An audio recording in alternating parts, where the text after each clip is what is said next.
إن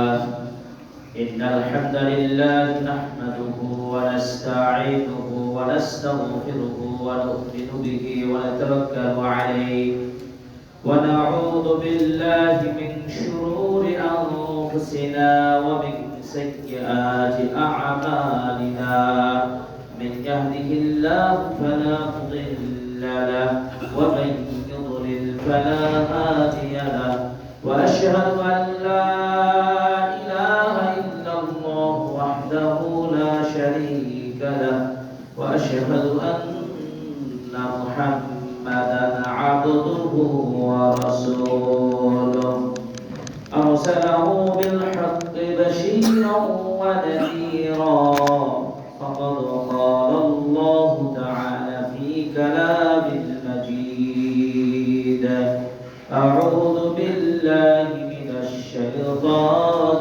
الرجيم يا أيها الذين آمنوا اتقوا الله حق تقاته ولا تموتن إلا وأنتم مسلمون يا أيها الذين آمنوا اتقوا الله وقولوا قولا سديدا يصلح لكم أعمالكم ويغفر لكم ذنوبكم ومن يطع الله ورسوله فقد فاز فوزا عظيما أما بعد فإن خير الحديث كتاب الله وخير الهدي هدي محمد صلى الله عليه وسلم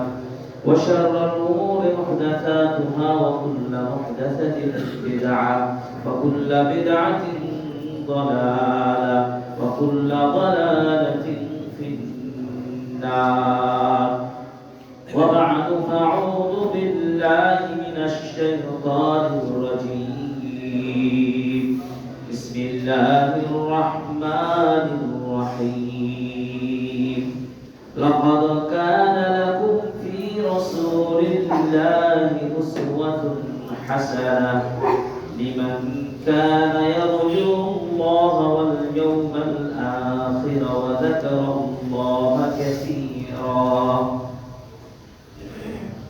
وعن عقبة بن عامر رضي الله تعالى عنه قال قلت يا رسول الله صلى الله عليه وسلم من نجا قال أملك عليك لسانك وليسعك بيتك وابكي على خطيئتك رواه الترمذي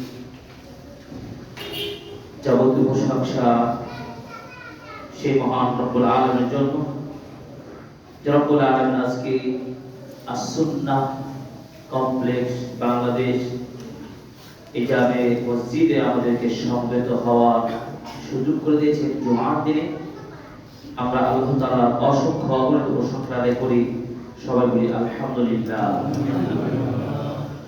দুরূদ ও সালাম বর্ষিত হোক আমাদের প্রিয় নবীর প্রতি আহমদ মুহাম্মদ মুস্তাফা আমরা সকলে বলি সাল্লাল্লাহু আলাইহি ওয়াসাল্লাম উপস্থিত আজকের জুমার আমাদের অত্যন্ত প্রিয় মুসল্লিবৃন্দ আমরা মুসলিম সাথে মুমিন মুসলিম এবং মুমিনের মধ্যে পার্থক্য আছে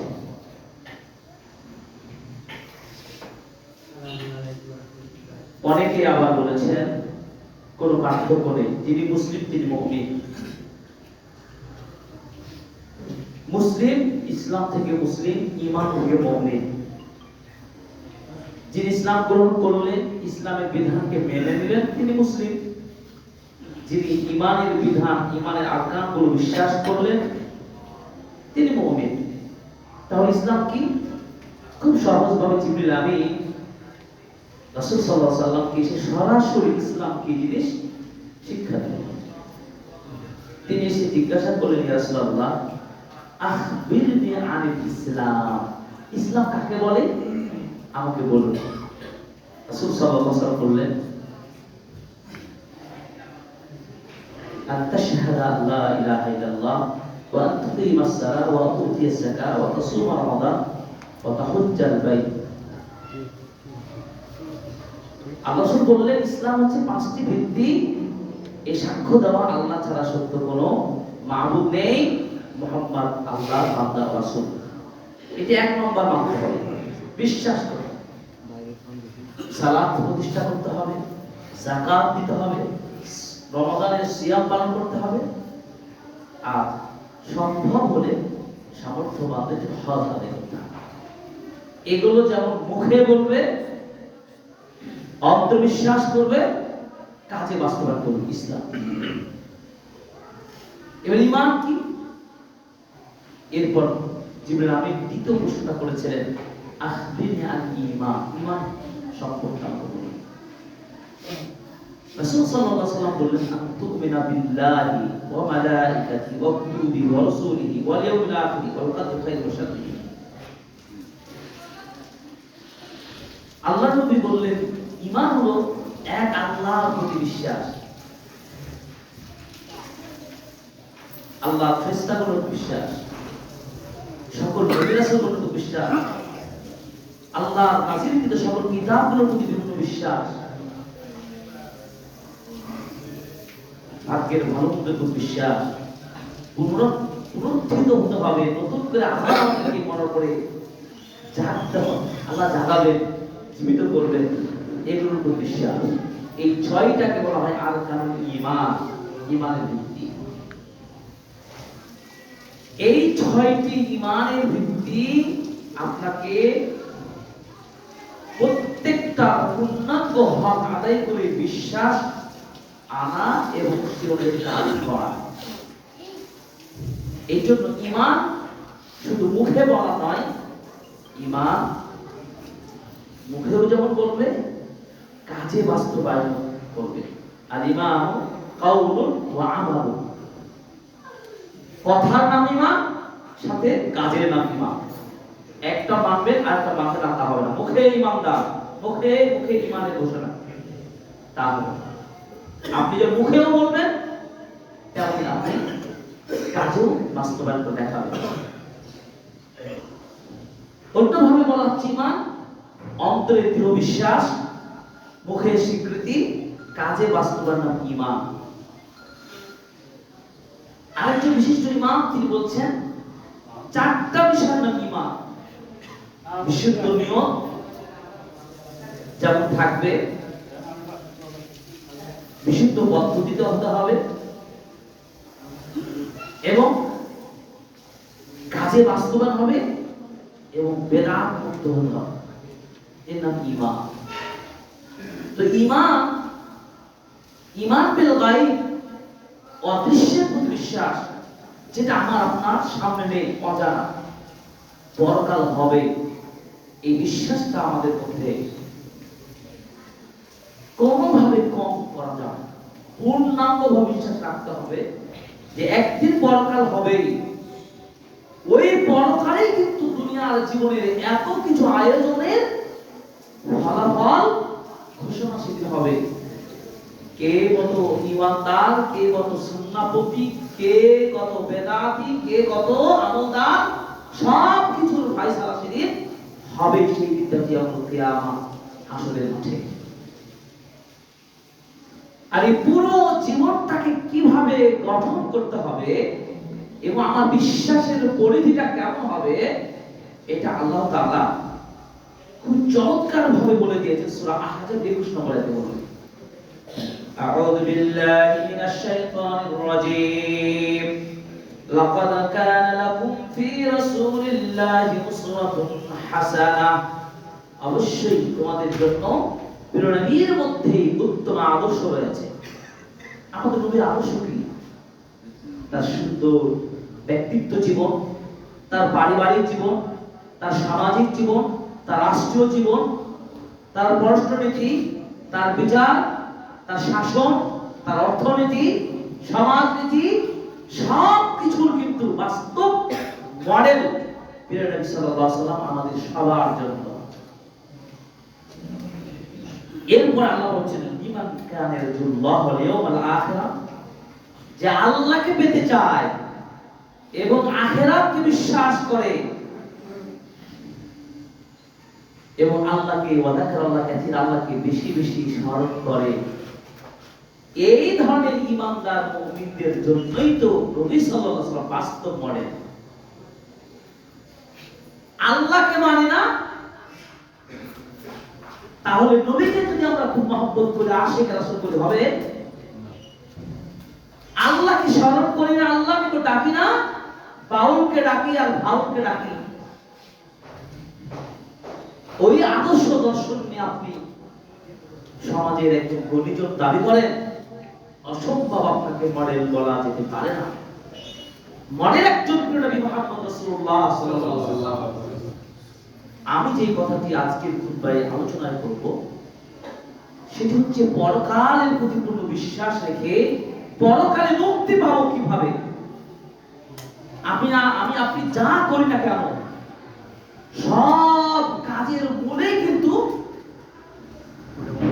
রেজাল্ট যেন ভালো হয়। ধরেন আপনি একজন ভালো ব্যবসায়ী, আপনি চান যে আপনার ব্যবসা কিভাবে করলে সফল একজন ব্যবসায়ী হতে পারবেন। আপনি একজন স্টুডেন্ট, আপনি যদি একজন বিবেকবান ছাত্র হয়ে থাকেন, আপনি চিন্তা করবেন কিভাবে আপনি ভালো রেজাল্ট করে উত্তীর্ণ হতে পারেন। ঠিক আপনি এটা বুঝেন না কেন যে আপনি প্রত্যেকের দুনিয়াতে পরীক্ষার মধ্যে আছি, আমার এই পরীক্ষার রেজাল্ট হবে কিয়ামতের মাঠে, সেই দিনটা আমি নাজাত পাবো, সেই নিয়ে চিন্তা কি আছে? আমার ব্যবসা নিয়ে চিন্তা আছে, আমার পরীক্ষা নিয়ে চিন্তা আছে, আমার নেতৃত্বের চিন্তা আছে, আমার ক্ষমতা পাবো কি পাবো না এই চিন্তা দেন ঘুম হারানো যাচ্ছে, কিন্তু আমি পরকালে মুক্তি পাবো কিনা এই নিয়ে টেনশন আমার কতটুকু আছে। ভালো করে বুঝতে হবে, দুনিয়া নিয়ে যত টেনশন, দুনিয়ার সব কিছু পাওয়ার জন্য আমাদের ঘুম হারাম হয়ে যাচ্ছে। দিনকে রাত, রাতকে দিন আপনি সংগ্রাম আন্দোলন করতে পারছেন, কিন্তু আপনার স্থায়ী জীবনের সংগ্রাম করার জন্য আপনি কতটুকু ঈমানকে তাজা করতে পেরেছি, কতটুকু আমল আমার পরে উত্তীর্ণ হতে পেরেছি। অথচ আল্লাহ রাব্বুল আলামিন বলছেন কি, সূরাতুল মুলকের 2 নম্বর আয়াতে বললেন, الذي خلق الموت والحياة ليبلوكم أيكم أحسن عملا وهو العزيز الغفور। সেই মহান সত্তা যিনি জীবন মরণ সৃষ্টি করলেন কেন? লিয়াবলুয়াকুম, তোমাদেরকে পরীক্ষা করার জন্য। কিসের পরীক্ষা? আইয়ুকুম আহসানু আমালা, তোমাদের কে ভালো আমল করতে পারে, ভালো কাজ করে আল্লাহর নিকট থেকে প্রাইজ সুখময় জান্নাত অর্জন করতে পারে, মুক্তি পেতে পারে। এই পরীক্ষা হবে, প্রশ্নপত্র হবে, পরীক্ষার কেন্দ্র সেন্টার খোলা। আপনাকে আপনার পেছনে মনে করছেন পরীক্ষক ফলো করে না, পরীক্ষা হলে শিক্ষক আপনাকে দেখাশোনা করেন, নকল করেন কি করেন না, আপনি ঠিক মতন পরীক্ষা দিচ্ছেন কি দিচ্ছেন না। কিন্তু আপনি মনে করছেন দুনিয়াতে আমি ছাড়া আমাকে কেউ দেখে না। আল্লাহ তাআলা ফেরেশতাগণকে নিয়োজিত করেছেন, এটাও গায়েবী বিশ্বাস, এটাও গায়েবী বিশ্বাস। আপনি যা বলেন, যা করেন, যা ভাবেন, আল্লাহ তা সব জানেন। আল্লাহ তো সে ক্ষমতা আছে, ওহু আলিম বিদাতিস সুদূর, অন্তরের গভীর মাঝে যে কল্পনা করেন সেটাও আল্লাহ তাআলা জানেন। আল্লাহু আকবার। তাছাড়াও আল্লাহ ফেরেশতাগণকে রেখেছেন কিরামান কাতিবিন, সম্মানিত লেখক হিসাবে আল্লাহ তাআলা ফেরেশতাদেরকে রেকর্ড করার জন্য নিয়োজিত রেখেছেন। আপনি যা মা ইয়ালফিযু মিন কাওলিন ইল্লা লাদাইহি রাকীবুন আতীদ, আপনি যা বলেন, যা ভাবেন সব রেকর্ড হচ্ছে। এই যে ভিডিও, প্রত্যেকটা মানুষ যদি এই প্রযুক্তির ব্যবহারে আমার কথা, আমার বক্তব্যে, আমার সবকিছু যদি রেকর্ড করতে পারে, যে মানুষকে আল্লাহ বুদ্ধি দিয়েছেন, আল্লাহ বান্দার সব কিছু রেকর্ড রাখছেন, এই চিন্তা আপনাকে রাখতে হবে। আপনি মনে করছেন আমার কেউ দেখে না? আধুনিক বিশ্বে পরীক্ষা হলে টিচারকে গার্ড দেওয়ার প্রয়োজন হয় না, সিসি ক্যামেরা উন্নত মানে ক্যামেরা জুম করে আপনার দেখা যাবে আপনি কানে কি রেখেছেন তাও দেখা যায়, আপনি কোন ডিভাইস ব্যবহার করছেন, কত চালাকি করছেন, তাও দুনিয়ার কাছে মানুষের ধরা খেয়ে যাচ্ছেন, আর আল্লাহর কাছে ভাবতে পারবেন না। এই পরকাল নিয়ে আমাদের ভাবনা নেই। দেখুন সুফিয়ান আস-সাউরি রাহিমাহুল্লাহ তার কাছে তার কোন একজন ভাই চিঠি লিখলেন। আমরা তো চিঠি লিখি না, আমরা বিনা পয়সায় পাই তো, ওলামাদের কাছেও যাই না। আর আজকাল তো খুব সহজ জ্ঞান চর্চা করা, দিন জানা খুব সহজ। আলহামদুলিল্লাহ জুমার খুতবায় আপনি বিভিন্ন স্কলারদের আলোচনা শুনছেন, ইমাম খতিবদেরকে পাচ্ছেন, অনলাইনের বদৌলতে পাচ্ছেন। সুফিয়ান আস-সাউরি রাহিমাহুল্লাহর কাছে চিঠি লিখেন এক ভাই। ভাবেন তাদের চিন্তা রাখেন যে আমাকে কিছু নসিহা করুন, উপদেশ দিন, পরামর্শ দিন, যে এই পরামর্শগুলো আমার জীবনের জন্য কল্যাণ হয়ে আসবে। তিনি চিঠির জবাবে কি লিখছেন? আফানাল্লাহু ওয়া ইয়্যাকা মিনাস সুই কুল্লি আখি।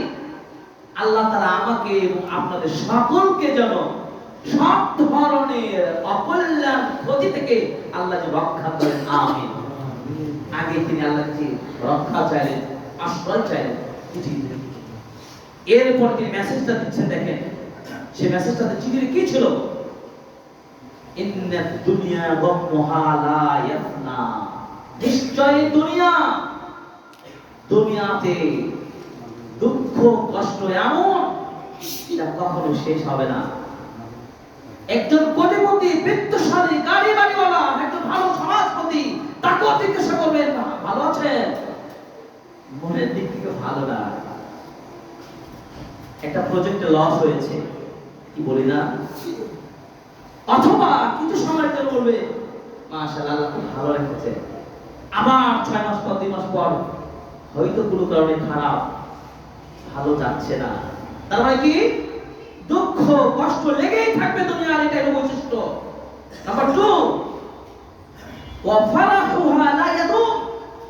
আর দুনিয়ার আনন্দ, আয়েশ, সুখ, খ্যাতি, মজা, সুখ এটাও স্থায়ীভাবে থাকবে না। স্মরণ করতে চিঠিতে যারা মনে করছেন আরামের ঘুম পাড়ে পেরে চলবেন, সুখের জীবন কাটাচ্ছেন, অনেক রাজকীয় জীবন যাপন করছেন, এটাই তো আমার জীবন, এটাই তো আমার সফলতা, এটাই আমার মুক্তি, এর যে আসল জীবন কি হতে পারে? আমারে কে দুর্বল করবে, কে আমার পাশে দাঁড়াবে? আমি তো অনেক ভালো আছি, আমার যেমন ক্ষমতা, আমার যেমন ঘর বাড়ি, আমার তেমন নেতৃত্ব, কেউ আমাকে ক্ষমতা থেকে দুর্বল করতে পারবে না। আমি অনেক ভালো আছি, খুব সুখে আছি। কিন্তু মনে রাখতে হবে দুনিয়ায় সুখ স্থায়ী হবে না। সাবধান। 3 নম্বর বলেন ওয়াফিকুহা লা ইয়ানকাদি। আর দুনিয়া এমন জিনিস, দুনিয়াতে মানুষের পরিকল্পনার কোনদিন শেষ হবে না। কারণ যদি মোহাম্মদপুর নবীনগরে একটা ফ্ল্যাট থাকে, সে চিন্তা করবে কিভাবে বাড়ি তারা করছে আর কি ফ্ল্যাট করা যায়। এমন কোন ব্যক্তি নেই বানি আজম চাই না, ইল্লা মাশাআল্লাহ সবাই চায়। একতলা হলে 2 তলার স্বপ্ন দেখি, 2 তলা 3 তলা স্বপ্ন দেখি। স্বপ্ন দেখা খারাপ নয়, স্বপ্নটা যদি ঈমান এবং আমলের সাথে দেখেন তাহলে তো সবকিছু ঠিক হয়ে যাবে। সমাধান কি? তিনি 3টা দুনিয়ার 3টা কথা পরামর্শ দিয়ে বললেন, ভালো করে শোনো। ফাআমাল লিনাফসিকা হাত্তা তানজুয়া। তুমি এমন আমল করবে দুনিয়াতে, তুমি যা করো দুঃখ থাকবে, আনন্দ থাকবে, প্ল্যান পরিকল্পনা শেষ থাকবে না, তারপরেও তোমাকে এমন কাজ করতে হবে, আমল করবে যে আমল তোকে নাজাত দেবে, মুক্তি দেবে। সেই অনুযায়ী সেই পরিকল্পনা যে আমাদের জীবন প্রচার উচিত উচিত না, সেই ধরনের ভাবনা ভাবা উচিত কিনা, আমি এমন আমল করব যে আমল আমাকে মুক্তি দেবে। আরো বললেন ওয়ালা তাকাওয়ানা ফাতাআতাবা। কিন্তু তুমি কখনো অলসতা করো না।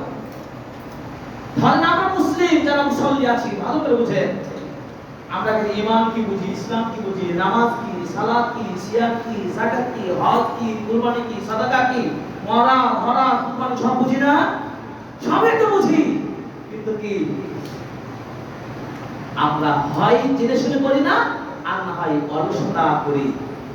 এই জন্য তো ইবনে রাজব হাম্বলি রাহিমাহুল্লাহ তিনি আল-মাসাইল কিতাবের 186 পৃষ্ঠায় বললেন, আফদালুস সাদাকা, সর্বোত্তম সাদাকা হলো তা'লিমু জাহিলিন, মূর্খ অজানা মানুষকে শিক্ষা দেওয়া। ধরুন আপনি জানেন না, আজকে খুতবায় আপনি শিক্ষা দিচ্ছে, আপনার জীবনটাকে করবেন এইভাবে, এটা সাদাকা। অথবা আপনি জানেন এটাই বংশ রক্ষা বেশি, জানেন আপনাকে জাগিয়ে তোলা, আপনাকে খুতবার মাধ্যমে আপনাকে আপনার অলসতাকে দূর করা, অথবা আপনার ঘুমন্ত মনটাকে জাগিয়ে তোলা, এটা তো উত্তম সাদাকা। তাই আসুন আজকের খুতবা যেন জাগানো হতে পারে, আজকের খুতবা যেন আপনার অলসতা দুর্বলতাকে, আপনার এই দুর্বল মনটাকে যেন নতুন ভাবে উজ্জীবিত করতে পারে। আমাদের সত্যিকার যতদিন জীবনে বাঁচবো এমন আমল করব যে আমলটা যেন আমার পরকালের মুক্তির কারণ হতে পারে। আল্লাহ আমাদের তৌফিক দান করুন, আমিন। এবার আসেন, এই যে পরকালে মুক্তি, পরকালে নাজাত পাওয়া আর না পাওয়া নির্ভরশীল কার উপরে? আমলের উপরে। আমল যদি আপনার সঠিক উপায়ে হয়, সঠিক পদ্ধতিতে হয়, বিশুদ্ধ নিয়ত অনুযায়ী হয়, সুন্নাহ ভিত্তিক, ইখলাস অনুযায়ী, শিরক মুক্ত এবং বিদআত মুক্ত, আমলের মৌলিক শর্ত, আমলের মৌলিক শর্ত দুইটা।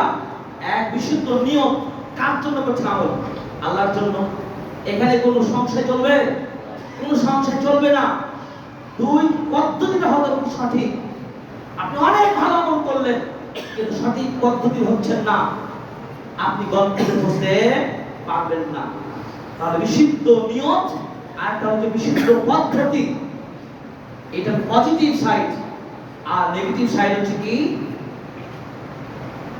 একনিষ্ঠতা যদি আপনার দুর্বল হয়ে যায় তাহলে কি শিরকের আবির্ভাব ঘটবে। আপনি আল্লাহকে খুশি করতে চাচ্ছেন, গায়রুল্লাহকেও খুশি করতে চাচ্ছেন, সমাজকেও খুশি করতে চান, আল্লাহকে খুশি করতে চান, তাহলে শিরক হয়ে যাবে না? এই শিরক মুক্ত হতে হবে আমলটা, শিরকের গন্ধ রাখা যাবে না। শিরক কাকে বলে? খুব সহজ একটা সূত্র মনে রাখেন। শিরক বলা হয়, খুব ভালো করে মনে রাখতে হবে, শিরক হলো আল্লাহ ছাড়া অন্য কারো ইবাদত করা অথবা আল্লাহর সাথে অন্য কাউকে ইবাদতে কানেক্ট করা, এটা হলো শিরক। অনেকে মনে করে আল্লাহর সাথে কাউকে শরীক করা শিরক। মিন দুনিল্লাহ, আল্লাহকে ছাড়া ইবাদত করা শিরক, অথবা আল্লাহর ইবাদত করছে আল্লাহর সাথে অন্য ইবাদত করছে, এটাও শিরক। আর বেদাত, সুন্নাহ যদি না মানে বেদাত চলে আসবে। তাহলে আপনি করবেন কোরআন, ইখলাস এবং সুন্নাহ ভিত্তিক বিশুদ্ধ নিয়ত সুন্নাহ যে আমল করবেন, আর বর্জন করবেন কি? শিরক এবং বেদাত। এইভাবে যদি আপনি আমল করেন ইনশাআল্লাহ দুনিয়ার এই আমলের ফলে আল্লাহ আপনাকে ক্ষমা করে দেবেন, আপনার নাজাত দান করবেন। আরেকটা মেসেজ, যারা আমরা গুনাহগার, প্রত্যেকে কিন্তু কম বেশি আমাদের গুনাহ আছে। আপনি নিজের চোখ থেকে বন্ধ করে একটু ভাবেন আপনি কত গুনাহ করেছেন। আপনি জানেন, নিশ্চিত জানেন। আজকে সোশ্যাল মিডিয়ার যুগ হওয়ার কারণে খুব সহজে একজন মানুষ পাপাচারে লিপ্ত হতে পারে। ফেসবুকে আমরা কি করছি? তদন্ত ছাড়াই একজন আরেকজনকে গালিগালাজ করছি, মিথ্যা ছড়াছড়ি, আমি যা বলিনি আমার কথাকে কাটিং করে অন্যভাবে প্রেজেন্ট করছে, আমার মান সম্মানকে তুচ্ছ তাচ্ছিল্য করে সম্মান হানি করছে, হচ্ছে না? এটা কি গুনার কাজ নয়? কেবল পরচর্চা সহ নষ্ট আমি খারাপ ভিডিওগুলো দেখেও সংস্থার ঈমান হারাচ্ছে। এভাবে আমি আপনি অনেক পাপ গুনাহের সাথে আমরা জড়িয়ে আছি। আজকের খুতবায় আপনার সিদ্ধান্ত নিতে হবে, একদিন তো হিসাব হবে, ওই হিসাবের দিনে কি আমি মুক্তি পাবো? সেই চিন্তা করে আজকে তওবা করেন। আল্লাহ রাব্বুল আলামিন বলেন, যারা তওবা করে আমার পথে ফিরে আসে, তার সমস্ত গুনাহগুলোকে আল্লাহ নেকি দ্বারা পরিবর্তন করে দেবেন। সুবহানাল্লাহ। এর চাইতে প্রাইস কি হতে পারে? পাপকে যদি নেকিতে পরিবর্তন করে দেন, তাহলে এর চাইতে আনন্দময় আর কিছু থাকতে পারে? এই জন্য এটাকে বলতে হয় তাওবাতুন নাসুহা। তুবু ইলাল্লাহি তাওবাতান নাসুহা। বিশুদ্ধ তওবা আপনাকে করতে হবে। এই তওবা আপনার আল্লাহ কবুল করলে আপনার গুনাহকে নেকিতে পরিবর্তন করে দেবেন ইনশাআল্লাহ। তওবা কাকে বলে? তওবা কাকে বলে? কোন তওবা? তওবা এই কাজটা করব না নাকি? এটা অনেকবার বলি আমরা। অন্তরপক্ষে যাদের একটু দুর্বল ঈমান আছে, তারা আমরা পাপ করার পরে বলি কি তওবা না, আস্তাগফিরুল্লাহ, কাজ করা যাবে না, গুনাহ করলাম, মিথ্যা কথা বললাম, পাপকারী করে আমি পয়সা ইত্যাদি। আবার আপনি একই কাজ করলেন, আবার তওবা। এটা মুমিনের লক্ষণ, ঠিক। কারণ তার বিবেকে নাড়া দিচ্ছে এটা অন্যায়, এটা গুনাহের কাজ, এটা পাপের কাজ, এটা বুঝতে পারছে, ঈমান আছে।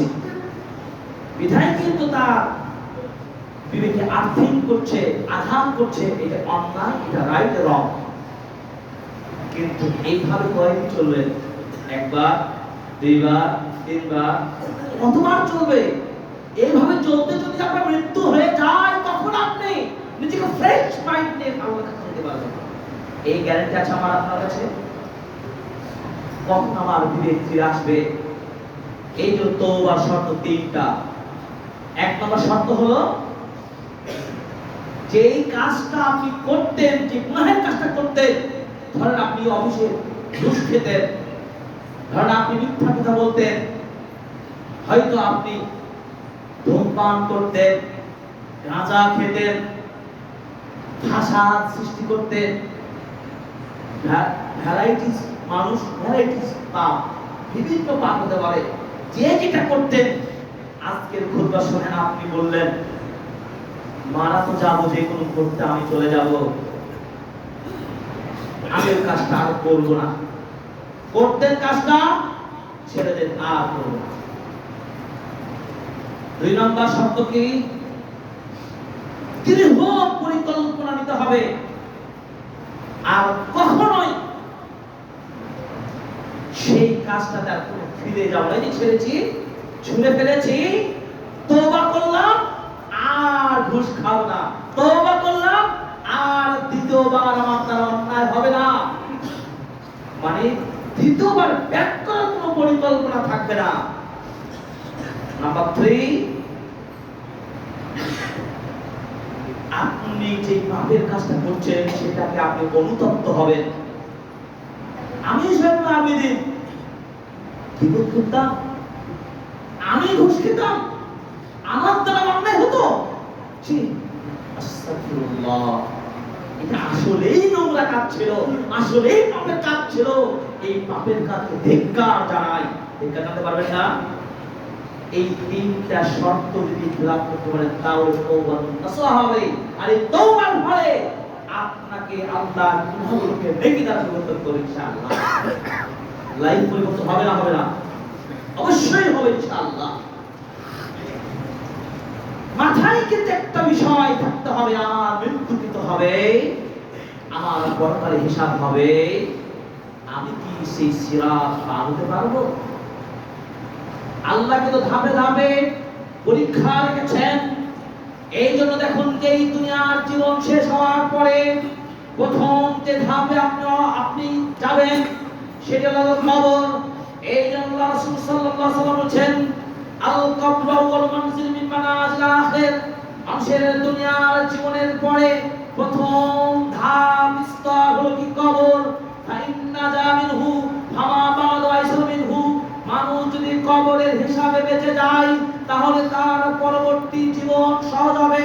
কবর যদি সহজ হয়, কিয়ামত সহজ হবে, হাসর সহজ হবে, ফুলসিরাত সহজ হবে, সহজে জান্নাত চলে যাবে। ওয়া ইল্লাম ইয়ানজু, যদি কবরের ফয়সালায় আপনি প্রথম পরীক্ষায় যদি মুক্তি না পান, ও কবরের প্রথম ধাক্কায় যদি আপনি সঠিক জবাব দিতে না পারেন, আপনি দুনিয়ার পাপিষ্ঠ ছিলেন, গুনাহগার ছিলেন, আপনি পাপিষ্ঠ মানুষের মৃত্যুবরণ করেছেন, শিরক করেছেন, কুফর করেছেন, মুনাফিকি করেছেন, এইভাবে মৃত্যুবরণ করেছেন, মানুষের সম্পদ লুণ্ঠন করেছেন, অন্যের অধিকার হরণ করেছেন, এই অবস্থায় মৃত্যু হয়ে গেল, কবর থেকে আপনি মুক্তি পাবেন কিভাবে? কবর কঠিন হয়ে যাবে, কবর যত কঠিন হবে এর চেয়ে আপনার হাসরের মাঠ আরো বহু কঠিন হবে। হাসরের মাঠ যত কঠিন হবে ফুলসিরাত আরো পরীক্ষা কঠিন হবে। কারণ ফুলসিরাতটা কি জিনিস জানেন? সেই দিন সেটা হচ্ছে হাদিসের ভাষ্য অনুযায়ী চুলের চাইতে চিকন ধারালো একটা রাস্তা। আল্লাহ পাক বলবেন যাও, ধারালো চাকু বা ছুরি এর চাইতে চিকন যেমন আপনার আমল হবে তেমন আমলের ফল সেখানে রেজাল্ট পেয়ে যাবেন। আপনি পাপিষ্ঠ, আপনার ফয়সালা জাহান্নাম, আপনি পাপ থেকে পড়ে যাবেন, জাহান্নামের গর্তে পড়ে যাবেন। সূরা মারিয়াম ৭০-৭১ নাম্বারটা আপনি পড়ে দেখুন। আল্লাহ রাব্বুল আলামিন সেই কোরআনে আয়াতটা কি বলছেন? আব্দুল্লাহ ইবনে রাওয়াহা রাদিয়াল্লাহু তাআলা কোরআন পড়ছিলেন, পড়তে পড়তে এই আয়াত দুইটা তার স্মরণে চলে আসলো। তিনি কান্না শুরু করলেন, কান্না করতে শুরু করলেন। স্ত্রী বললেন, আপনি কান্না করেন কেন? আব্দুল্লাহ ইবনে রাওয়াহা রাদিয়াল্লাহু তাআলা বললেন, কান্না করি কেন জানো? সূরা মারিয়ামের ৭১-৭২ নম্বর আয়াতে কি বলছে জানেন? আল্লাহ তাআলা ওই আয়াতটা আমাকে স্মরণ করে দিয়েছেন। আমার নিকটটা কে বোঝে, ভয়ে প্রকম্পিত হয়, আমি সেদিন সিলসিলাত থেকে মুক্তি পাবো, সেদিন কি আমি নাজাত পাবো। আল্লাহ পাক বলেছেন, ওয়া ইন মিনকুম ইল্লা ওয়ারিদুহা কানা আলা রাব্বিকা হাতমান মাকদিয়া। প্রত্যেকটা বানি আদমকে এই পথ বয়ে যেতে হবে, কেউ ছাড় পাবে না। যারা মুক্তি প্রাপ্ত হবে, যারা সঠিকভাবে আল্লাহর দ্বীনের উপর অবিচল থাকবে, সুন্নাহর উপর প্রতিষ্ঠিত থাকবে, দ্বীনের উপর অবিচল থাকবে, তারা সেদিন মুক্তি পেয়ে যাবে। মুত্তাকি যারা হবে, তাকওয়াবান হবে, আল্লাহকে ভয় নিয়ে যারা চলে, তারা মুক্তি পাবে। কিন্তু অন্যদের অবস্থা কি হবে? আল্লাহ পাক বলেন, সুম্মা নুনাজ্জিল লাযিনা তাকাও ওয়া নাযারুদ যালিমিনা ফিহা জিসিয়্যা। তবে মুত্তাকি যারা তারা বেঁচে যাবে, আর জালেমরা বাঁচতে পারবে না। আপনি কি আমি জালেম নয়? এই জালেম মানে শুধু সরকার জালেম, এটা বুঝি আমরা বাংলায়। সরকার আমাদের উপর জুলুম করলো খুব, আর আপনি কত বড় জালেম? আপনি নিজেকে চিন্তা করেছেন? আপনার সৃষ্টিকর্তা আপনাকে যে নির্দেশ দিয়েছে আপনি সেই নির্দেশ মানেন না, এটা কি জুলুম নয়? আল্লাহ আপনাকে বলছেন আপনি আতিউল্লাহ আতিউর রাসূল ওয়া মিনকুম। আল্লাহ পাক বলছেন অসংখ্য আয়াতে আতিউল্লাহ আতিউর রাসূল, আল্লাহ দাসত্ব করো, আল্লাহকেই অংশ মেনে নাও। আমানতু বিল্লাহি ওয়া রাসূলিহি, আল্লাহর প্রতি মানছি, রাসূলের প্রতি বিশ্বাস করেছি। এরপরও আপনি কিভাবে দুই নম্বর মানুষ হতে পারেন? কিভাবে আপনি শুধু জেনা, ব্যভিচার, হত্যা করা, অন্যের অধিকার হরণ করা, দুই নম্বরই করা, এটা কিভাবে করতে পারেন? ভয় আসে না? উসমান বিন আফফান রাদিয়াল্লাহু তাআলা আনহু, তিনি মদিনার একটি পাহাড়ের কর্নারে গভীর ধ্যানে মগ্ন। অথচ উসমান বিন আফফান রাদিয়াল্লাহু তাআলা জান্নাতের সুসংবাদ প্রাপ্ত সাহাবী 10 জনে একজন। তিনি ধ্যানে মগ্ন, পাশ দিয়ে ওমর ইবনে খাত্তাব রাদিয়াল্লাহু তাআলা হেঁটে যাচ্ছেন, সালাম দিন, আসসালামু আলাইকুম। একজন আর সাথে দেখা হলে কি করতে হয়? সালাম দিতে হয়। ওমর রাদিয়াল্লাহু তাআলা উসমান রাদিয়াল্লাহু তাআলা সালাম দিয়েছেন, সালাম উত্তর দেন না উসমান রাদিয়াল্লাহু তাআলা। স্বাভাবিক ওমর রাদিয়াল্লাহু তাআলা মন খারাপ হবে, এবার কি সালাম উত্তর দিল না? তখন খলিফা ছিল আবু বকর রাদিয়াল্লাহু তাআলা, তার নিকটে এসে জানালেন ঘটনা কি বুঝলাম না। ওসমান রাদিয়াল্লাহু তাআলা সালাম দিলাম, সালামের জবাব দিলেন না, ব্যাপারটা কি? ওমর রাদিয়াল্লাহু তাআলা আনহু এটা মানে অভিযোগ করলেন। এরপরে ওসমান রাদিয়াল্লাহু তাআলা আনহু আসলেন, জিজ্ঞাসা করলেন ব্যাপারটা কি? ওমর তোমাকে সালাম দিয়েছে, তুমি সালাম তো দাওনি। আমার তো বিশ্বাস তুমি জেনে শুনে এই কাজটা করতে পারো না, কিছু একটা হয়েছে। ওসমান রাদিয়াল্লাহু তাআলা জি সত্যি তিনি যে সালাম দিয়েছে এটা আমি জানতেই পারিনি, উত্তর দিব কেমনে? তাহলে তুমি কিসের ধ্যানে ছিলে? সালাম দিয়েছো ওমর বলছে, আর তুমি তো সালাম শোনো নাই, তোমার অবশ্যই কিছু হয়েছে। তিনি বললেন খলিফাতুল মুসলিমিন, আমি একটা গভীর বিষয়ে ধ্যানে মগ্ন ছিলাম, এত গভীর চিন্তা ছিলাম, আমি বুঝতেই পারিনি যে ওসমান রাদিয়াল্লাহু সালাম দিয়েছেন। কি সে বিষয়? বিষয়টা হলো তাই পরকালে নাজাত পাবো কিভাবে, পরকালের ভয় আমার ভিতরে কাজ করছে, আমি উসমান কি মুক্তি পাবো, এই চিন্তায় আমার চিন্তায় ব্যতীত হয়ে রয়েছে। আল্লাহর নবীকে আমি জানবো, নবীও নেই, কিন্তু তোমার কাছে কার কাছে জবাব পাবো, পরকালে নাজাত পাবো, মুক্তি পাবো উপায়টা কি, এই রাসূলকে জিজ্ঞাসা করতে পারিনি, কোথায় এর জবাব পাবো, এই চিন্তায় মগ্ন হয়ে আমি ব্যাপক গভীর চিন্তায় ছিলাম। উসমান রাদিয়াল্লাহু তাআলা আনহু বুঝতেই পারে একজন জান্নাতের সর্বপ্রাপ্ত সাহাবী খলিফা, তিনি পর্যন্ত পরকালে মুক্তির এত টেনশন করেছেন, আর আমার আপনার মতো এই মানুষগুলোর কোনো চিন্তায় আমাদের কথা করি। আবু বকর রাদিয়াল্লাহু তাআলা আনহু বললেন, একই প্রশ্ন নবীর যুগে আমার ভিতরে প্রশ্ন কাজ করেছিল, মুক্তির উপায় কি? আল্লাহর নবী জিজ্ঞাসা করেছিলেন, উত্তরটা শুনে নাও। সুবহানাল্লাহ। তার মানে কি শুধু উসমান রাদিয়াল্লাহু তাআলা পরকালে নাজাত নিয়ে চিন্তা করে নাই, আবু বকর রাদিয়াল্লাহু নাজাত নিয়ে টেনশন করেছেন, এইজন্য নবীকে জিজ্ঞাসা করেছিলেন পরকালে নাজাত পাওয়ার উপায়টা কি? রাসূল সাল্লাল্লাহু আলাইহি ওয়াসাল্লাম জবাব দিয়েছিলেন আবু বকর রাদিয়াল্লাহু তাআলা আমাকে, মান ক্বাবিলা মিন্নিল কালিমা আল্লাতী আরাসতু আলা আম্মি ফারাদ্দাহা আলাইয়া ফাহিয়া লাহু নাজাহ। আল্লাহর নবী বলেছেন, আমার চাচা আবু তালেবের নিকট যে কালিমার প্রস্তাব দিয়েছিলাম, ওই কালিমা তিনি বারবার ফিরিয়ে দিয়েছেন। আমার ওই চাচা যদি ওই কালিমা অ্যাকসেপ্ট করে নিতেন, ওই কালিমাই ছিল আমার চাচার জন্য নাজাতের কারণ। তার মানে কি পরকালে নাজাতের এক নম্বর কারণ কি? এক নম্বর তাওহীদ ভিত্তিক হতে হবে।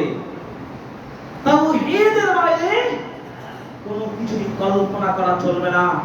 কোন আউল ফাউল বাউল শুনে আপনি নিজের জীবনটাকে ধ্বংস করবেন না। এই বাউল ফাউলের সঙ্গ যদি দেন, সমর্থন দেন, আপনি ঈমানদার আছেন কিভাবে নিজেকে যাচাই করে দেখেন। আল্লাহ বলেছেন, মানতাশাব্বা হবে মিনহুম, যারা যাদের সাদৃশ্য পক্ষ নেবে তাদের সাথে তাদের হাসর নাসর হবে। আপনি সুন্নাহর পক্ষে আসবেন নাকি ভ্রান্তদের পক্ষে যাবেন, আপনি সিদ্ধান্ত নেন। হাদির পরকালে মুক্তির উপায় কি? জীবনের যতদিন শ্বাস থাকবে ততদিন পর্যন্ত আপনাকে তাওহীদের উপরে স্ট্রং শক্তিশালী ঈমানদারের পরিচয় দিয়ে থাকতে হবে। যতই ঝড় আসুক, যত সাইক্লোন আসুক, যতই ভূমিকম্প আসুক, আপনাকে দুর্বল করতে পারবে না। আর ভূমিকম্প কত মিটার হলে কত কিছু হবে এই চিন্তা করছেই তো ভূমিকম্প থেকে বাঁচতে হলে কি করতে হবে এই পরিকল্পনা তো আপনার হুজুর, আপনার ইমাম, আপনার রাষ্ট্রপ্রধান বলে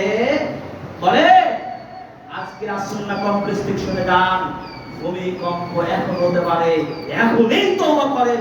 আল্লাহ, জীবনে যা পাপ করেছি আল্লাহ তুমি আমাদের ক্ষমা করে দাও, এখনো মরতে প্রস্তুত আছি, তোমার কাছে যেতেই হবে। আল্লাহ আমাদের ঈমান অবস্থায় মৃত্যুটা নিয়ে বলুন আমিন। ভূমিকম্পে থামাতে পারবো আমরা? থামাতে পারবো না, মরতেই যেতে হবে। ঈমান এই মরতে চাই, তাওহীদ দিয়ে মরতে চাই, যে তাওহীদ হলো আমার নাজাত। আল্লাহ তোমার ঈমানের অবস্থায় সর্বদা রাখতে হবে। এখন আপনি ভূমিকম্প হয়ে গেল, নাপাক অবস্থায় আছেন। নাপাক মানে মদখোর, জুয়াখোর, তারিখোর, গাঁজাখোর, ফেরিস্তেলখোর, চাঁদাবাজি, দুর্নীতিবাজি, এত কিছু আপনি করছেন, গুনাহের কাজ করছেন, আর ভূমিকম্প হয়ে গেল, তওবা করার সুযোগ পেলেন না, কোথায় যাবেন? এই জন্য হুঁশিয়ার, সাবধান, আমাকে মাথায় রাখতে হবে খুব সতর্কতার সাথে। পরকালে মুক্তির এক নম্বর উপায় কি? নাজাত। উপায় হলো আপনার তাওহীদের উপর থাকতে হবে। এই তাওহীদকে বোঝার জন্য আল্লাহ রাব্বুল আলামিন প্রত্যেক যুগে, ভালো করে মনে রাখেন, প্রত্যেক যুগে আল্লাহ তাআলা নবী রাসূলগণকে নবীদেরকে পাঠিয়েছিলেন এই তাওহীদের শিক্ষা দেওয়ার জন্য। এই শিক্ষা ব্যবস্থা আজকে সমাজ থেকে দূর করে দিয়ে কত কিছু ইতিহাস ঢুকানো হচ্ছে সিলেবাসে।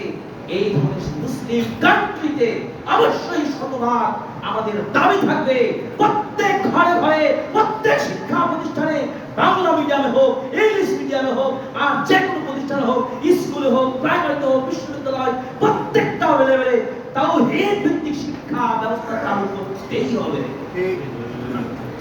যদি না পারে, বাতিলরা আপনাকে তো দুর্বল করবে। প্রথম কিন্তু ঘটবে নিজেদের কর্মের কারণে, আমাদের প্রথম দেখে আসতে হয়।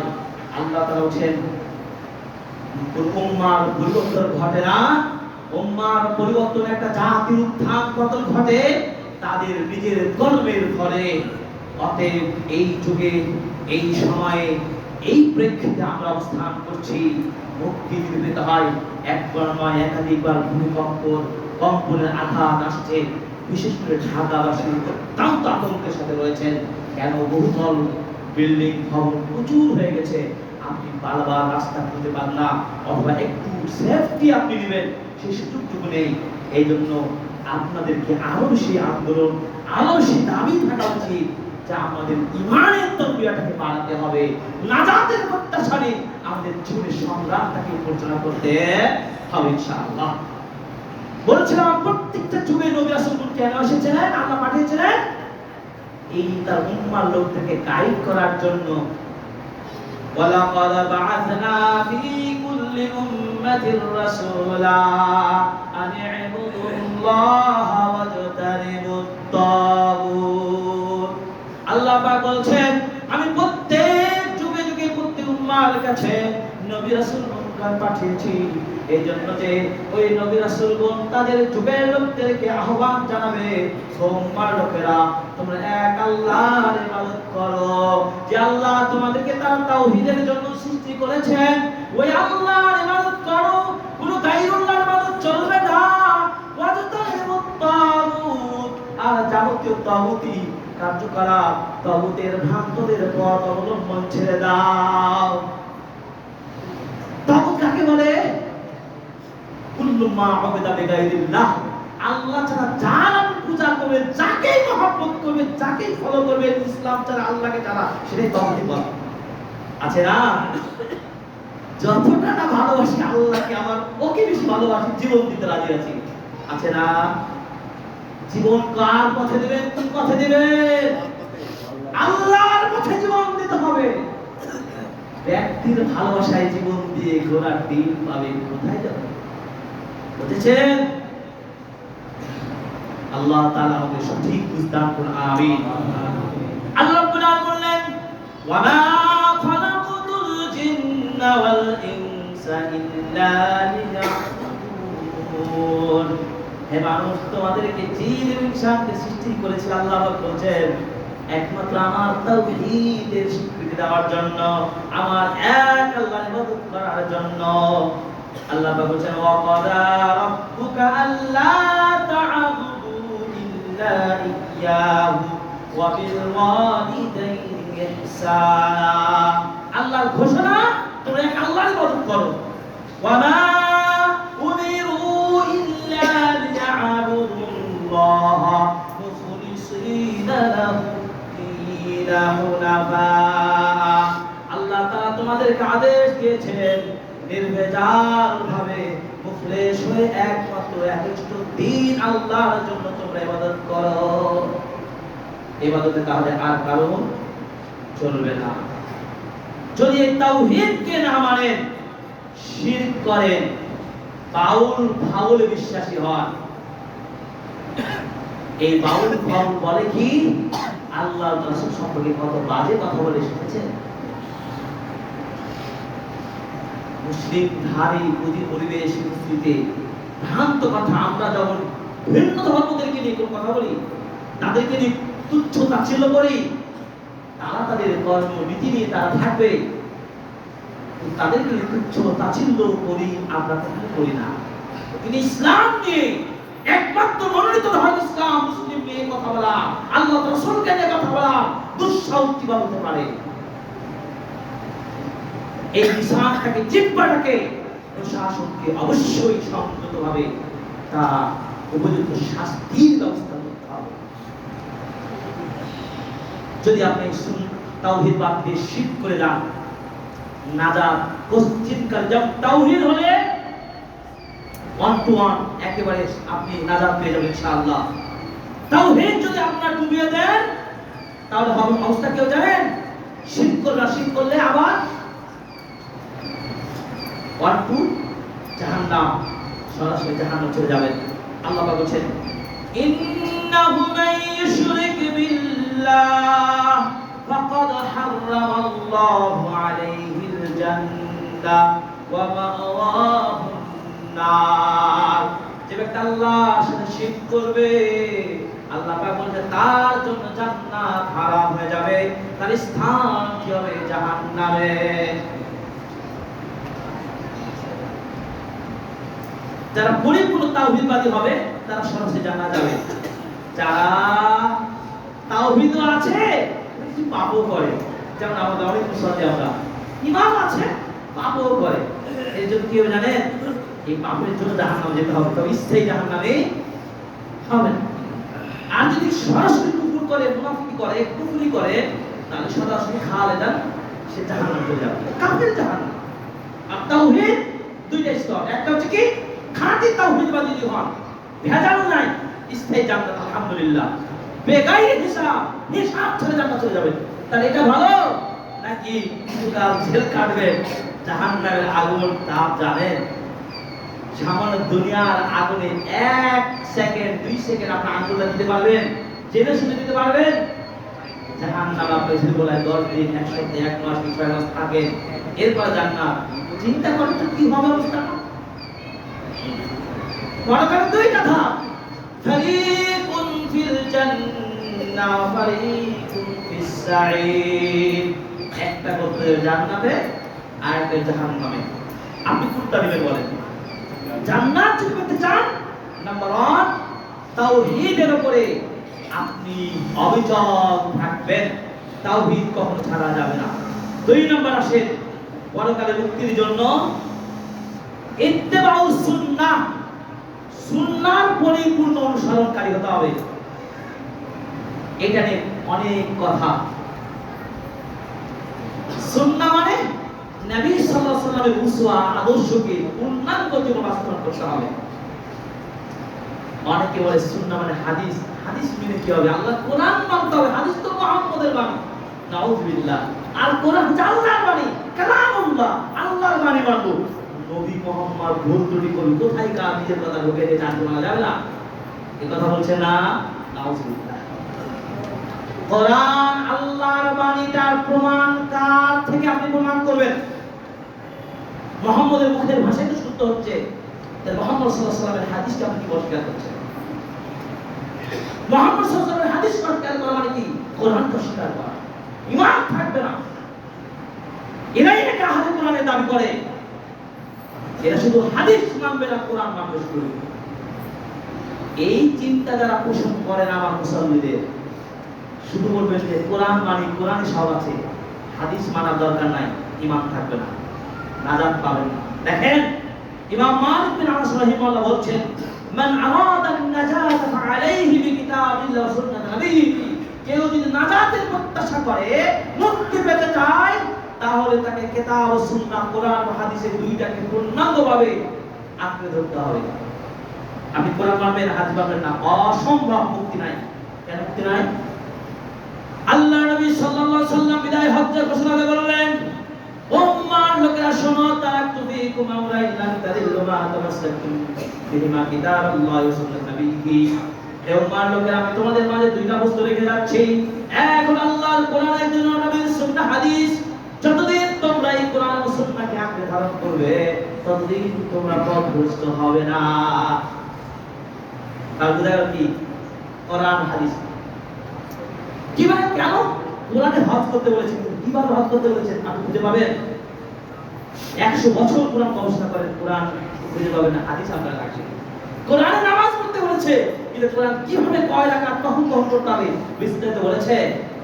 কোরআন হচ্ছে সংবিধান, ফাইনাল সূচি।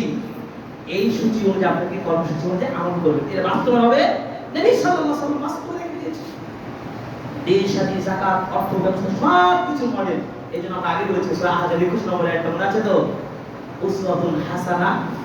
এই উসওয়া হাসানাটা প্র্যাকটিক্যাল নবী সাল্লাল্লাহু আলাইহি ওয়াসাল্লাম আমাদের জন্য ছিলেন। এটা নি'মা আযীমা। মুসা নবী বলছেন, যদি আমি বেঁচে থাকতাম আর মুহাম্মদ সাল্লাল্লাহু আলাইহি ওয়াসাল্লামকে পেতাম, তাহলে আমি অবশ্যই মুহাম্মদের অনুসারী হতাম। সুবহানাল্লাহ। আর আমরা মুহাম্মদ সাল্লাল্লাহু আলাইহি ওয়াসাল্লামের উম্মাহ হয়ে আমরা কি হচ্ছে, এই নিয়ামত বুঝতে পারছি না। মনে রাখবেন, যুগে যুগে যত উম্মাহর আগমন ঘটেছে, খায়রুল উম্মাহ কামড়াই, আলহামদুলিল্লাহ। এটা কি খুশি সংবাদ নয়? আল্লাহ বলেছেন কুনতুম খায়রা উম্মাতিন উখরিজাত লিন-নাস তা'মুরুনা বিল মা'রুফ ওয়া তানহাউনা আনিল মুনকার। তোমরা এই দুনিয়ার শ্রেষ্ঠ উম্মাহ, তোমাদেরকে আল্লাহ দুনিয়াতে পাঠিয়েছেন কেন? ভালো কাজ নিজে করবে, সমাজে ভালো কাজ ছড়িয়ে দিবে। মন্দ কাজ নিজেও দূরে থাকবেন, মন্দ কাজের প্রতিরোধ করবেন। নাজাত পাবে 10 নম্বর পয়েন্ট এটা। 1 2 10 হয়ে গেছে, 3টা হয়ে গেল। তার মানে নাজাত যদি পেতে চান প্রিয় ভাইয়েরা, আপনার সামর্থ্য অনুযায়ী আপনার জায়গায় আপনি ভালো কাজ করবেন। কুল্লু মা'রুফ সাদাকা, প্রত্যেকটা ভালো কাজ সাদাকা। আপনি চলতে ফিরতে অফিসে আদালতে যেখানে আছেন ভালো কাজ করেন। খারাপ কাজ দেখছেন, আপনি সংযত ভাবে হাত দিয়ে বাধা দেন। হাত দিয়ে বাধা দিতে পারছেন না, পরিবেশ নাই, আপনার বিপদের সম্ভাবনা আছে, আপনি মুখ দিয়ে বলেন, মুখ দিয়েও পারলেন না, আপনি মনে মনে ঘৃণা করে। এটা নবী বলেছেন আদরাফুল ঈমান, ঈমানের সর্বনিম্ন স্তর। ঈমানদার হতে থাকে একটু এগিয়ে এগিয়ে বাধা দিবেন, কিন্তু পরিবেশ পাচ্ছেন না, মুখে বলে বাসে চলাচল করছো, সিগারেট চলবে না, বলা সহজ হয় না আমাদের। অন্যায় হচ্ছে একজন আরেকজনকে ধাক্কা দিচ্ছে, আপনি বলে চলবে না, ধাক্কা দাও কেন?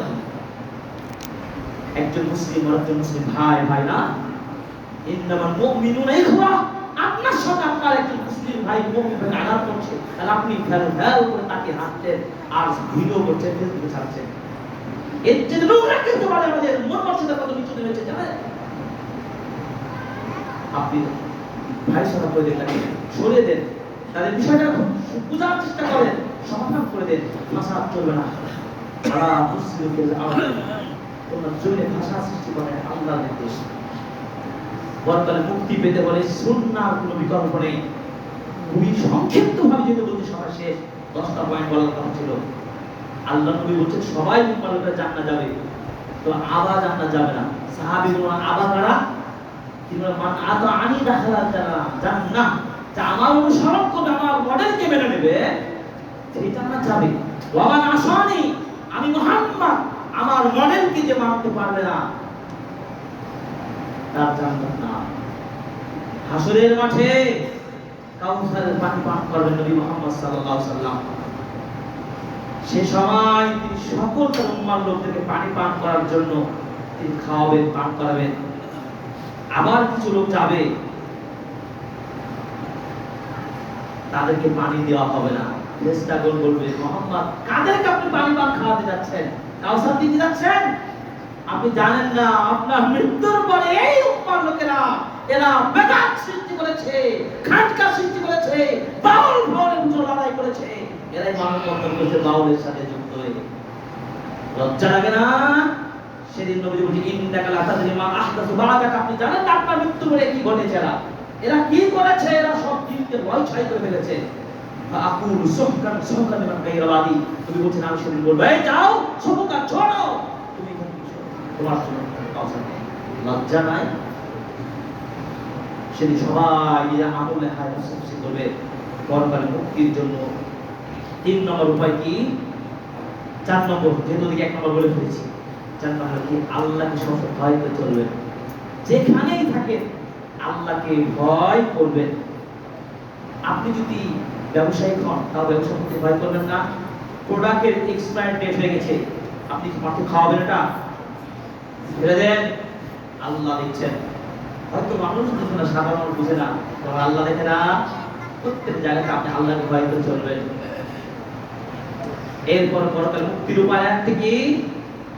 সবসময় জিহ্বাটাকে কন্ট্রোল করবেন।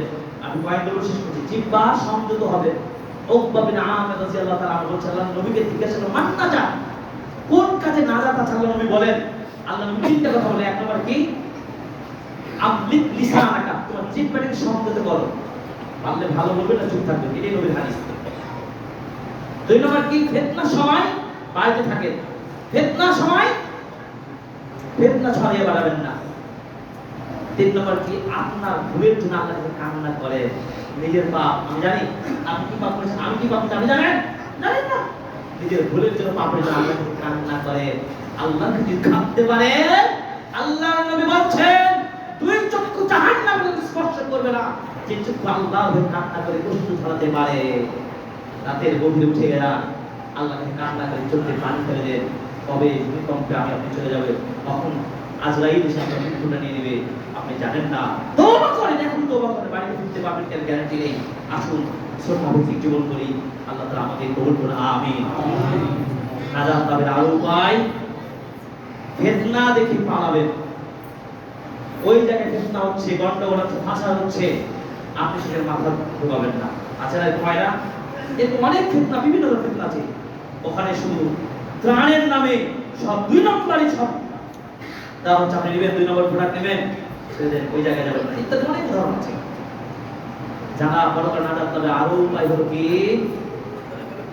আপনি অহংকার করবেন না, নিজের আমল নিয়ে বড়াই করবেন না। আচ্ছা অনেকে বলে আমি হাজি, আমি ভালো সাদকা করছি, এত কিছু করি, এই নিজের আমল নিয়ে অহংকার করা যাবে না। এটা কিন্তু খুবই মারাত্মক অবস্থা। শয়তানের সবচেয়ে বড় প্রোডাক্টটা কিছু জানেন, সে অহংকারী ছিল। অতএব ধন মাল অর্থ সম্পদ ক্ষমতা কিছু অহংকার করবেন, অহংকার কথা জানেন, এটা আমরা সবাই জানি, অহংকার করবেন না। পরকার নাজাত তবে আরেকটি উপায় হলো কি, ওই যে পরকালে যে হিসাব নিকাশ হবে এটা ভাববেন, আল্লাহর কাছে ভয় করবেন। আল্লাহ তাআলা আমাদের পরকালে মুক্তি দান করুন, আমিন। আসুন আমাদের লাইফ স্টাইলটা পরিবর্তন করি। আজকের খুতবা আপনাকে সতর্ক করার জন্য আমরা বলার চেষ্টা করছি, আল্লাহ তাআলা আমাদের তৌফিক দান করুন, আমিন। আল্লাহ রাব্বুল আলামিন আমাদের পরকালে সকলকে নাজাত দান করে জান্নাতুল ফেরদাউস দান করুন, আমিন। আমাদের এই বিধানগুলো মেনে চলার তৌফিক দান করুন, আমিন আমিন। আজকে থেকে মিথ্যা বলবো না, সত্য বলবো। আজকে থেকে সালাত একাত্ম ছাড়বো না, ইনশাআল্লাহ। আমরা আজ থেকে খারাপ কাজ করবো না, আল্লাহর পথে আসবো, নিম্ন কোরআন পড়বো, হাদিস মানবো। আল্লাহ তৌফিক দান করুন, আমিন আমিন। বারাকাল্লাহু ফীকুম। إن الحمد لله وحده والصلاة والسلام على رسول الله وعلى آله وصحبه ومن والاه، أما بعد. يا أيها الذين آمنوا صلوا عليه وسلموا تسليما. اللهم صل على محمد وعلى آل محمد كما صليت على إبراهيم وعلى آل إبراهيم إنك حميد مجيد. اللهم بارك على محمد وعلى آل محمد كما باركت على إبراهيم وعلى آل إبراهيم إنك حميد مجيد. ربنا آتنا في الدنيا حسنة وفي الآخرة حسنة وقنا عذاب النار. رب ارحمنا ربنا صغيرا. يا الله তুমি আমাদের ক্ষমা করে দাও, আমিন। আল্লাহ তুমি ক্ষমা করো, আমিন। আল্লাহ যখন পাপ বেড়ে যায় তখন তোমার শাস্তি আসে। আমাদের শক্তি পাপ হয়ে গেছে, তাই বারবার ভূমিকম্পের মতো আতঙ্ক আমাদেরকে গ্রাস করছে। কবে আমাদের বুদ্ধি হবে? আল্লাহ আমাদের মনটাকে ঈমানের মতো তরুতাজা করো, আমিন। আল্লাহ আমাদের মাঝ থেকে যারা বিদায় নিয়েছে, আল্লাহ বাবা মা আত্মীয়স্বজন, আল্লাহ তাদেরকে তুমি ক্ষমা করো, আমিন। রব্বির হাম্মা কামা রাব্বায়ানি সাগীরা, রব্বির হাম্মা কামা রাব্বায়ানি সাগীরা। আল্লাহুম্মা ফিল মুমিনিনা ওয়াল মুমিনাত, আল্লাহ প্রত্যেক মুমিন আর নারীকে তুমি ক্ষমা করো, আমিন। আল্লাহ অনেক আমাদের প্রিয় ভাই বোনেরা দেশে বিদেশে কাছে দূরে অসুস্থ মেডিকেলে রয়েছে, চিকিৎসার ছটপট করছে, সকল অসুস্থদেরকে সুস্থতা দান করুন, আমিন। আল্লাহ এই বাংলাদেশটাকে স্বাধীন সুন্দর একটা রাষ্ট্র হিসাবে, সুন্দর একটা পরিবেশ দিয়ে ঢিলে ঢালে ফলে ফুলে সবুজ বনায়নে সুন্দর একটা শান্তিময় দেশ হিসাবে আমাদেরকে সেই শক্তি পরিবেশ দিয়ে সুন্দর নিয়ামত একটা রাষ্ট্র আল্লাহ তুমি আমাদেরকে দিয়েছো। আরো সুন্দর শান্তি সালাম আর আনাম চাই, আল্লাহ তুমি সেই তৌফিক দান করো, আমিন। আপনাদের সামনে বিধি ঘোষণা, আগামী 16 ডিসেম্বর আপনাদের প্রিয় আসুন্নাহ কমপ্লেক্স এই নবীনগরী মসজিদে কনফারেন্স হবে, 6ষ্ঠ বার্ষিকী আসুন্নাহ কনফারেন্স। চমৎকার একটি কনফারেন্স। এই কনফারেন্স মিস করবেন কেউ?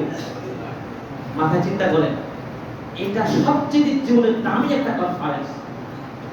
খুতবায় কিছু আলোচনা করবেন, এখানে বিজ্ঞ ওলামাগণ রয়েছে, প্রায় 8-10 ওলামা আছেন।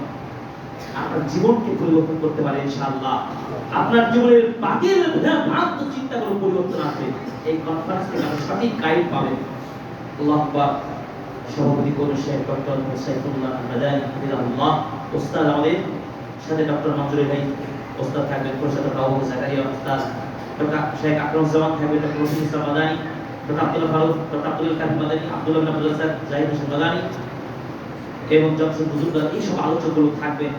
আপনারা অবশ্যই এই অনুষ্ঠানে 16 ডিসেম্বর এই প্রতিষ্ঠানে আসবেন। আরেকটি ঘোষণা, আপনাদের এই প্রতিষ্ঠান আসুন্নাহ কমপ্লেক্স, এই হচ্ছে দারুল উলুম আল মাদানিয়া মাদ্রাসা।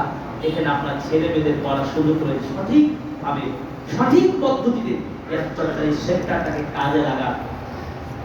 বিভিন্ন প্রতিষ্ঠানে দিয়ে এইভাবে দিন শেখাতে পারবেন আপনার ছেলে মেয়েকে, সঠিক দিন শিখতে পারবেন। কোরআনের ভাষা, কোরআনিক গ্রামার, কোরআনকে হেফজ, সাথে কোরআনকে অনুবাদ। আমি নামাজের আগে খুতবার আগে শুনছিলাম একজন ছাত্র কোরআন পড়ছে আর অনুবাদ করছে, সুবহানাল্লাহ। চিন্তা করেন, এখানে সেই শিক্ষা হয় বাংলাদেশে কোনো প্রতিষ্ঠান আমি দেখি নাই যে হেফজ বিভাগের ছাত্র কোরআনে হেফজ, কোরআনের অনুবাদও হেফজ। দেখছেন মিনিং উইথ মিনিং এখানে হেফজ মেমোরাইজ করা হচ্ছে। এই প্রতিষ্ঠানে আপনার আবাসিক, গণাবাসিক, ডে কেয়ার, প্লেন আশ্রয় থেকে দশম শ্রেণী পর্যন্ত শিক্ষা ব্যবস্থা চালু আছে। আপনাদের ছেলে মেয়েকে প্রতিষ্ঠানে ভর্তি করাবেন, কর্তৃপক্ষের সাথে যোগাযোগ করবেন। আল্লাহ তাআলা আমাদের প্রতিষ্ঠাগুলো কবুল করুন, আমিন। আল্লাহ তাআলা ভুলগুলো ক্ষমা করুন, আমিন। আল্লাহ তাআলা আমাদের ভালো কাজের সাথে থাকার তৌফিক দান করুন, আমিন। আল্লাহ আমাদের সংযত হওয়ার তৌফিক দান করুন, আমিন। আল্লাহ আমাদের ভুল ত্রুটি, কথাবার্তা, ত্রুটি বিচ্যুতি আল্লাহ তুমি আমাদের ক্ষমা করে দাও, আমিন। রব্বানা তাকাব্বাল মিন্না ইন্নাকা আনতাস সামিউল আলিম ওয়া তুব আলাইনা ইন্নাকা আত-তাওয়াবুর রাহিম। সুবহানা রাব্বিকা রাব্বিল ইজ্জাতি আম্মা ইয়াসিফুন ওয়া সালামুন আলাল মুরসালিন ওয়ালহামদুলিল্লাহি রাব্বিল আলামিন, আমিন।